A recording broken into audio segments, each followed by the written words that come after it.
Welcome to the Real Film Nerds Podcast. Mellow greetings, everyone, and welcome back to another incredible episode of the Real Film Nerds Podcast. I'm your host, the awesome Matt, extremely talented, and joining me always, all the way over on the East Coast, my good buddy, Mysterious Mike Talent. Hey, everybody. Damn, Mike, I thought you were going to say it. Slacker. Oh, yeah. Sorry. The future isn't big enough for the both of them. Nice. All right, so since I realized, thanks to Mike, before recording that I have not done the movie quote thing in a long time, and I really like that, and I need to do that. Here is a quote from the film we are going to be talking about today.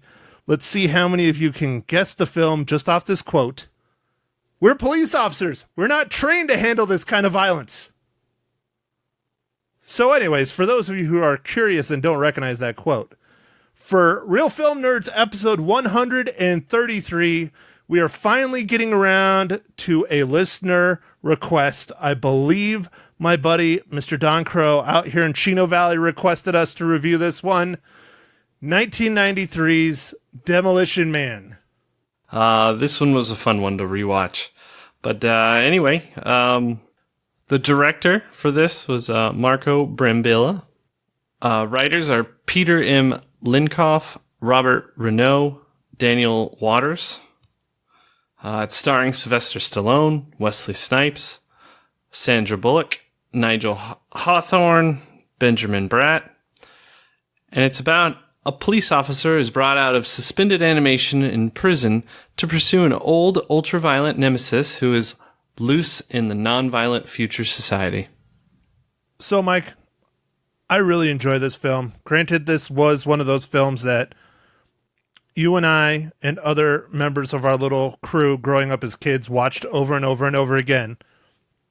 This is one of those classic 90s action movies starring Sylvester Stallone. Man, you can't go wrong. You just can't go wrong. I love this movie. There's a soft spot in my heart for this film, and rewatching it, I have not watched it in many years. I'm pretty sure you haven't either. The most shocking thing of rewatching this film was how freaking accurate it is to today's world. Yeah, that was the stark thing that was bothering me a little bit as well. They do a pretty good job on guessing on a lot of things. I mean, it's still really kind of silly and campy in parts, but there's a lot of stuff that's pretty right on.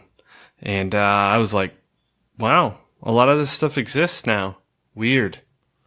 Well, Mike, what's some of the stuff that's in this movie that we now have in the real world? So some of the things I wrote down is there's something in this movie called Fiber Op, and it's like video conferencing and stuff, but they showed doing it from the car, and they showed kind of like a boardroom situation. And I was like, now they have this, you know, you can use iPads and telephones and all this stuff. You can video conference. I mean, I was thinking 93, Matt. I don't even think the internet was, I mean, it was around, but it wasn't, no one was thinking about putting video conferencing over it. Well, maybe some people were, but it wasn't quite ready for it. No way. I mean, I think we got dial-up at my house in 95. I think 95. And it was so bad. I mean, 28.8, you know? Those were the days, you know? This movie, I mean, it seriously was so ahead of its time. They had the systems that are a lot like Siri, especially in the police station when they just ask it a question and it answers them. That's basically Siri and Alexa and OK Google. There. Now I set off all of them for everyone that's listening. Yeah. The voice assistant stuff is right on. They're like, turn on the lights, and like, you know, all that stuff works. And the constant being fined for cursing, it's like, well, then they're always listening.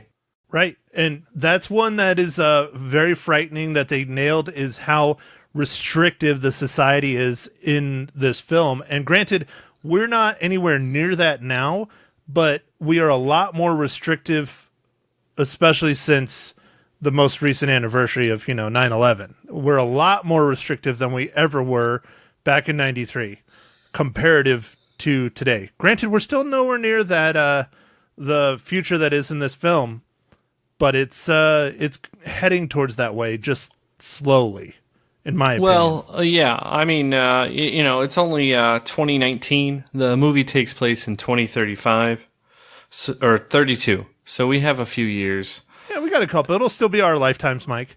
Yeah, and then the auto driving, like ours isn't all the way here for sure, but it's on its way, and it's like, man, they had a lot of that stuff. I mean, I know auto driving's been shown in lots of movies, but it was just kind of the combination of a bunch of things. Oh, and you know what they nailed, Matt? Fancy Taco Bell. We got Taco Bell cantinas. Right. Seriously. It's only a matter of time until Taco Bell does take over the world. I want to have a front row seat, though, to the franchise wars that they are talking about in the movie. I really would love to sit there and see, McDonald's like having a bazooka that like launches Big Macs, and Taco Bell having like a bazooka that launches like tacos and burritos. I think that would just be hilarious. Well, I would think I still want, it's probably on the internet. I should probably just Google it. I didn't even do that. But I want to see some 3-shell diagrams. Dude, seriously. Like, why am I still using paper to wipe my ass? Why can't I have the 3 seashells? I want to know how you use the 3 seashells. Me too, man. Me too. I mean, are they like a scoop? Or do they like have like some kind of like force field that like blows it off, or is it like moist? Do you like dunk it in the toilet, get some water in it? And wow, I'm getting way too off topic descriptive on this. All right. Yeah, it seems like it would be kind of scrapey. And I don't know if I want to be shoving a metal seashell up my ass trying to clean it out. That just does not sound very comfortable.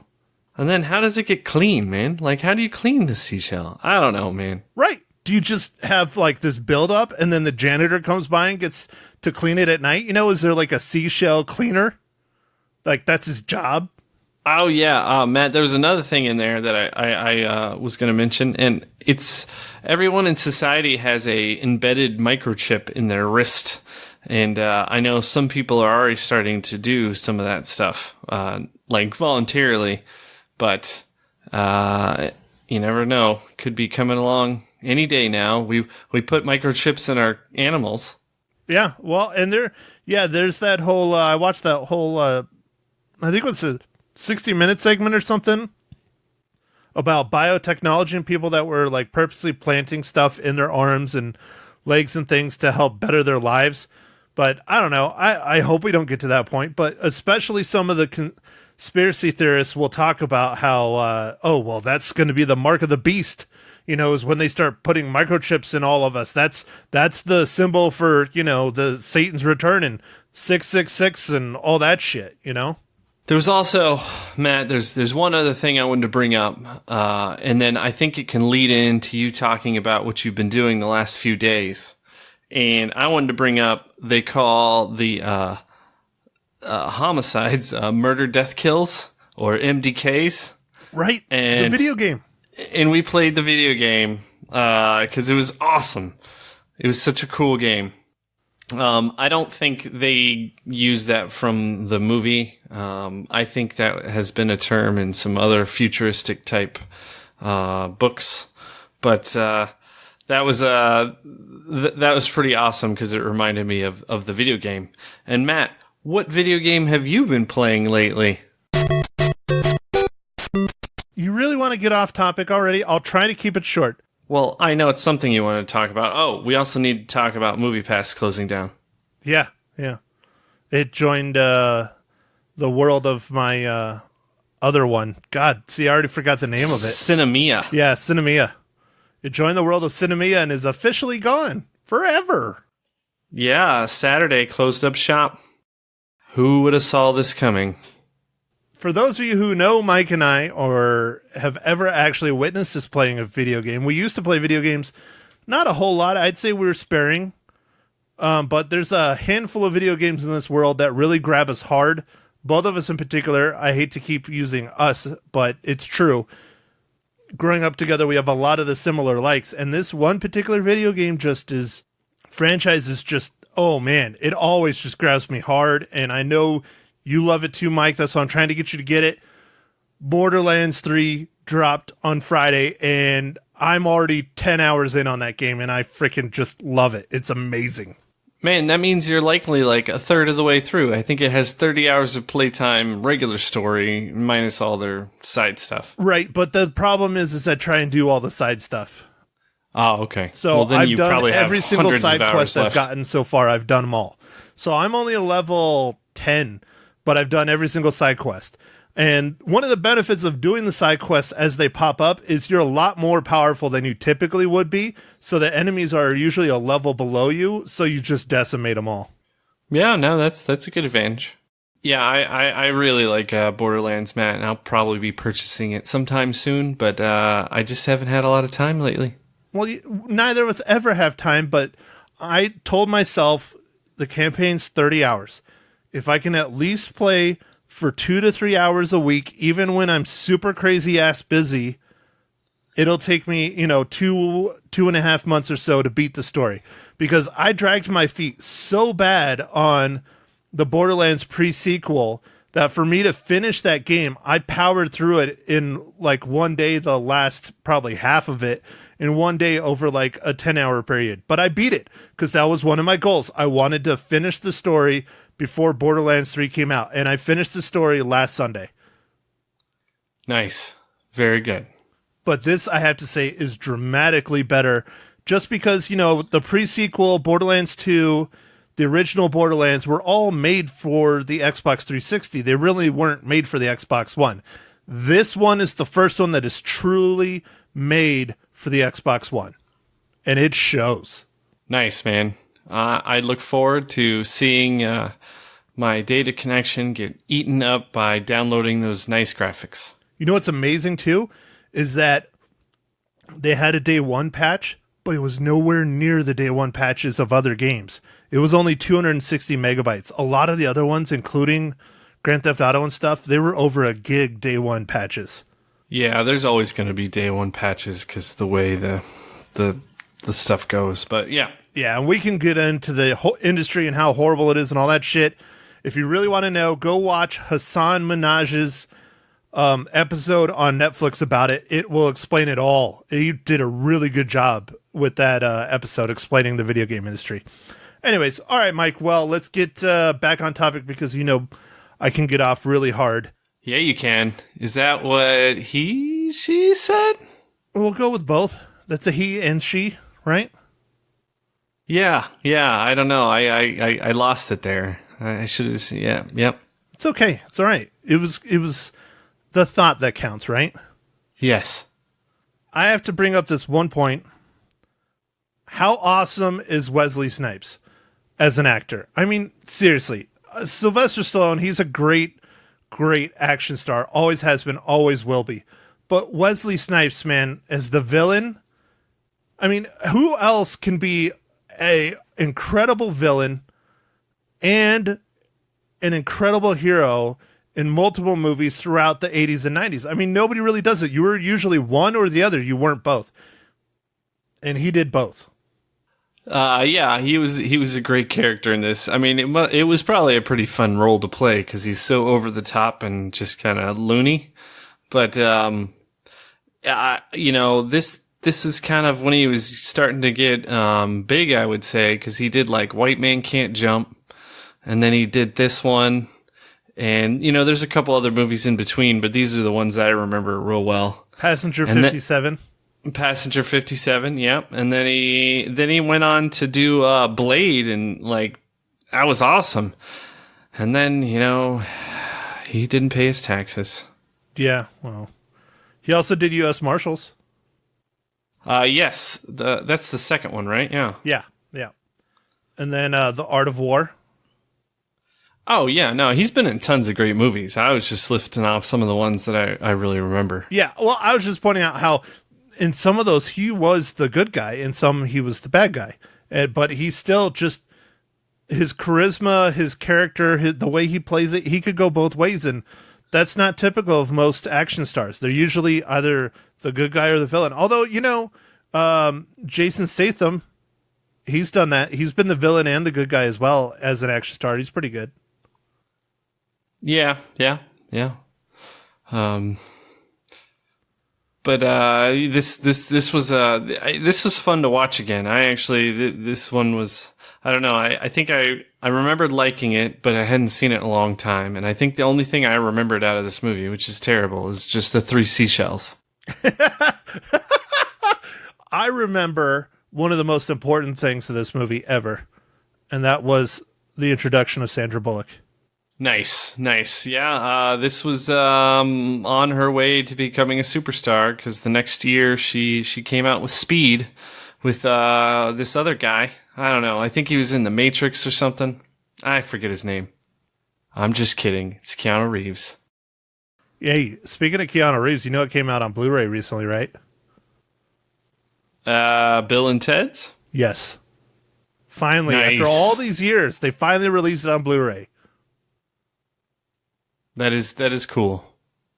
No, a movie that we both saw earlier this summer and reviewed, John Wick Chapter 3. Oh, all right. Yeah. No, that was great. I think it came out last week. Anyways, doesn't matter. Why did it take so long to come out? I feel like the movies come out quicker, and John Wick took longer? No, well, when did John Wick, when was that in the theaters? It was only in the theaters in July. Oh, okay. Hold on. Yeah, that's Hold about on. right. I will go to our website. To the internet. Or you can go to the website because I don't want to type anything. Oh, okay. And you can look it up when John Wick came out. Okay. And then I will sit here and talk about a new exciting feature that is coming up, and we will see how it goes.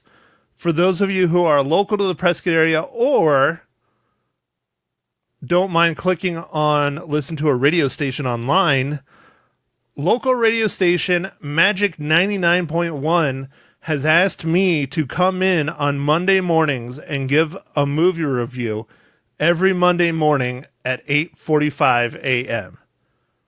Yes, I know that's early as heck for me too. So I will see how it goes. But starting next week, specifically September 23rd at 8:45 a.m., turn into 99.1 FM. Listen to Lisa Live is the name of the show. I've known Lisa for years. I'm going to be giving a review right there about the upcoming movie that we are doing for the pod that will come out on typically Tuesday, Wednesday, or Thursday, somewhere in there. Depends how busy we get. But next week, not to spoil it, but I'm going to. Next week, Mike and I are going to be talking about Ad Astra, Brad Pitt's new sci-fi film. Yeah, I'm looking forward to that. We both have a little place in our heart for some space stuff. It's neat. Space is neat. Oh, I thought you were going to say Brad Pitt. Do you have a place in your heart for Brad Pitt? Hell yeah, who doesn't? Fight Club. He was married to Angelina Jolie. I mean, come on. That's true. But they're not married anymore, right? Like, it didn't work out? Exactly. So they're both on the market now. Yes, that's a good point. Okay, Mike. So what'd you find out? Hold on, I'm still searching. You're still searching for when John Wick Chapter 3 came out? Well, we released our episode on May 22nd. Oh, it would have been the week before that. Dude, that is kind of long, because that's what? June, July, August? Oh, the 17th, May 17th. Oh, okay, but still, that's 3 months. Because, yeah, it came out, I think, on September 17th. So that's almost exactly like 3 months. That's like 4 months, right? June, July, August, September. Oh, I missed June. Did you forget a month? Yeah, I missed June. It's okay. Nobody likes June anyways. It's too damn hot. Right. I agree with that. We'll go to the 11-month calendar from here on out.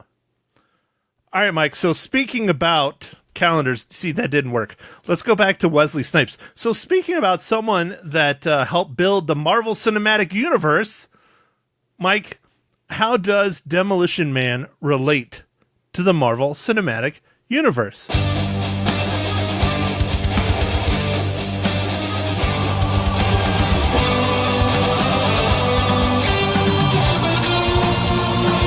Oh, Matt, I see what you did there. That was a good tie-in. I see how you even brought it back in to bring it back in. I liked it. I brought it in to bring it back in. Damn right I did. Yeah. So the MCU tie-in for this one was pretty easy. Benjamin Bratt, who played Alfredo Garcia in this movie, was also in Doctor Strange's character, Jonathan Pangborn. Nice. I was going to say, because you can't use Wesley Snipes because technically the Marvel Cinematic Universe didn't exist back then. Although, as I pointed out, he did help build it to what it is today, because if those Blade movies would not have been as successful as they were, it would not be to the level the Marvel Cinematic Universe is today without those. And everybody says it, especially when they had the announcement at Comic-Con. Everybody knows, man, without Wesley Snipes and without Blade, we would not have the MCU today. Yeah. No, I kind of built the foundation for trying to do, I guess, more serious but comic-based movies. I don't know. But Blades were awesome. Well, at least Blade 1 was really awesome. The other ones were okay. Blade 2 was rough. Blade 3 was really rough. But that did help boost the career of a certain someone that we both know and love that likes to wield a samurai sword that is also a superhero character now. Superhero wields a samurai sword. Uses a sword and a foul mouth. Oh, Deadpool. Ryan Reynolds, Deadpool. Because he used a samurai sword. Yeah, because he was, well. Yeah, he was in that, and then, in this movie, Matt, Demolition Man, I almost put down Dennis Leary, because he's the dad in The Amazing Spider-Man 1 and 2. Except for that's not Marvel. I know, it's not Marvel. Which is a whole another ball of wax, because that's news we really don't want to talk about, is how Sony has taken Spider-Man back. Yeah, no, we don't want to talk about it. Because that will go on and on and on and on. So we're not going to talk about that. And I would say, Mike, go ahead and let's spoil Demolition Man, but we pretty much have been the whole time. And that's how it usually goes in these legacy casts, because this movie is literally almost, 30 years old. Oh, man, is it almost 30 years? So if you haven't seen it by now, I mean, come on. Yeah, but, if you guys still need your Rambo fix, Sylvester Stallone's newest movie's coming out in a week or two. Rambo Western. I forget what it's called. Rambo Blood or something. It's got a funny name. It's going to be real hard holding that M60 while using a walker. But hey, whatever, to each their own. Yeah, I mean, 75, man, he's still going around stomping on people. I don't know how much stomping he's doing, but all right. And here you go, Mike. It's called Rambo Last Blood. Ah, of course, Last Blood. And it releases this Thursday. Yeah, I thought it was sometime soon. September 20th. But we will not be reviewing that for next week. We're going to talk about the sci-fi thriller starring Brad Pitt called Ad Astra. Yeah. Well, I think, I'm sure we will watch the latest Rambo movie, but, I don't know if we'll get it on the pod. Well, okay, maybe you'll go watch it, and I'll think about watching it. I don't know. We'll see. We'll find out. We'll find out, Michael. Okay. All right. All right. So what else do you want to add about our review of Demolition Man? It's an interesting thing. There's an appearance of someone in here who I didn't know was in it, and they're not really in it. And, I probably wouldn't have seen them if you didn't say anything. And, then there's someone else who's in here who's like top credited and pretty much isn't in it either.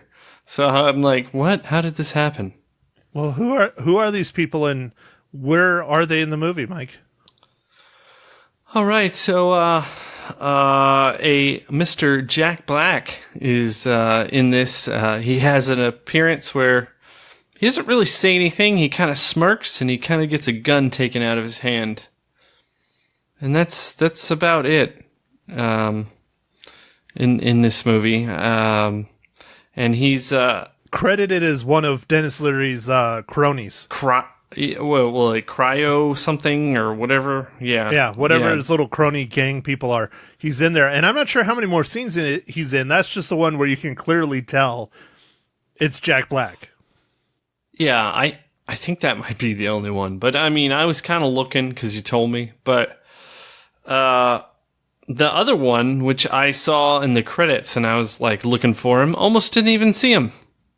Because he just kind of snickers in a couple scenes and shoots some people. And that's Jesse the Body Ventura, former governor of Minnesota. Dude, and he has a pre-movie credit. Like a pre-movie credit. His name is on there, and he literally is in the movie for 30 seconds total, if that. Yeah, and then if you watch the credits, Matt, of the cast, he's the very last one credited. And then the amount of stunt people in this, I think, outnumber the cast. Wow. I could see it. But it was interesting. That was one of those interesting things. I mean, this movie has some funny stuff. Some of the sayings that they have in this movie are really funny. Like joy. Joy feelings. Yep. Yeah, joy feelings. Be well. Do you want to know an interesting one I noticed about the sets? Yeah. They use the San Diego Convention Center multiple times in this movie from a couple different angles. And I'm not sure exactly when the San Diego Convention Center was built, but it must have been built in and around this time period, because I remember as a kid going to San Diego and they were working on it. But they used like specifically the front and like just cars driving by and stuff a couple times. And I thought that was kind of interesting that I was able to pick that one out. Cool, man. Yeah, I think that's, I guess besides our ratings, Matt, I don't know. I enjoyed this movie a lot more than I thought it would. But I think part of it is because we watched this when we were growing up in our formative years. So if someone watches this now, they might be like, why the crap did those guys recommend that movie? Yeah, dude, that's one of the hard parts, especially when it comes to watching a legacy cast, is the nostalgia factor. There's definitely that in a lot of these older films, especially for me. Yeah, I mean, Sandra Bullock's character has like a 90s office of memorabilia from the 90s, and there's like Lethal Weapon 3 poster and a Red Hot Chili Peppers album poster, the Blood Sugar Sex Magic. What's even more interesting is think about it. They were literally probably 91, 92 maybe filming this, and they had to guess on what was going to be 90s nostalgia because there was another 7 years left in the decade, you know? I think they did a pretty good job, though. Yeah, I think they did. All right, Mike, so do you think people should go watch this movie? So, I mean, I was kind of getting to that. I think so. I think you should watch it to see the parallels, or at least maybe kind of wonder how the heck this movie that's kind of campy and a little silly sometimes nailed so much of the future that's actually happening all around us right now. I think you should watch it, but it is. I mean, it's violent, kind of just to be violent. It's like a 90s action movie, so just be prepared for that. And there's plenty of cursing, but because it's kind of a gag in the movie, since every time they get fined, so it's like they do it even more. Well, and what's interesting about that, I didn't notice this when I watched it as a kid. Even when they curse and like they're not showing the cursing being like a big deal, if you listen faintly, you can hear one of those machines going off. Like even when they're not even near one, you can hear a little bit in the background. It's pretty cool. No, they nailed that, and like, wow. So that was so I guess would I recommend seeing this? The answer is yes. I agree, Mike. I think you should run out and go watch this. But again, you love horror movies like how I enjoy sci-fi futuristic films. I just love sci-fi. It's one of my favorite genres, hands down. I just really enjoy this movie. Even though it's old and it's campy and it has lots of problems here and there, I still just love this movie. I think if you have Hulu or Mike, where'd you watch it? I had to stream it on one of these services, a rental. Oh, you rented it? Yeah. I didn't have time to get it through other ways. Oh, because I was going to say, I thought it was on either Prime or Vudu for streaming right now, but I'm not 100%. I know. I checked, I think, all the things, the normal things. Okay. Because, yeah, I know it's on Hulu right now, and that's where I watched it. So if you have Hulu, it is definitely worth a watch. And it's not edited or anything. It's HD. It looks great for what it is. I love this movie. I say go watch it for sure. So speaking of that, let's give our ratings. Mike, how many reels? I think I'm going to give this one 3.5 reels out of 5. Well, I'm glad we were sticking to the formula because I am higher than you, both physically, metaphorically. I give it 4 out of 5 reels. Oh, all right. Okay. I mean, that's pretty standard. I'm a little bit harsher, but I do enjoy this movie. So personally, I'm shocked you did the 3.5. I was thinking you were going to do 2.5 to a 3 tops. That's where my mind was. But 3.5, that's solid, man. Okay. That's solid. Yeah.